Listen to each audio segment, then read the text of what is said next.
Human remains found at a house in Youghal have been identified as those of Tina Satchwell. A man remains in Garda custody this lunchtime.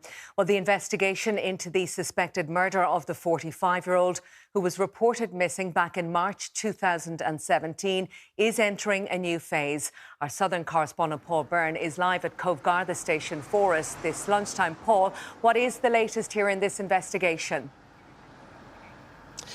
Because the remains have been identified as those of Tina Satchwell, the investigation allows detectives to move it one step further. Of course, the remains were found on Wednesday night and also on Thursday morning.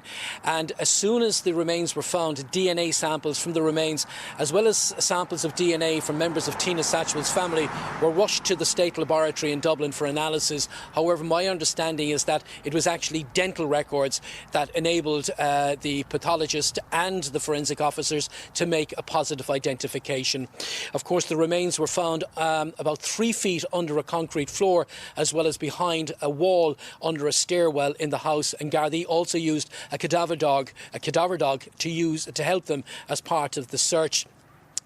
The death of Tina Satchwell, I think, is being taken by many as a personal attack on them, because the 45-year-old who had been living in Youghal for about 2 years with a husband, Richard, of 25 years, is seen by many as a personal attack on them and throughout Youghal, because Tina was very well known, very well liked, and always seen with her dogs, Heidi and Ruby, in many parts of Youghal and in her native Fermoy.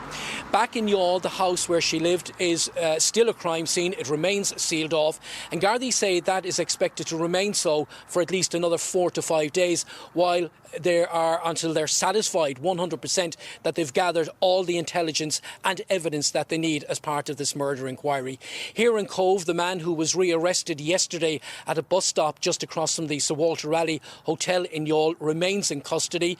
I understand that he's cooperating with the line of questioning. He has taken a number of breaks, which he's entitled to do so, but it could be late this evening before we know if he's charged in relation to the murder or released.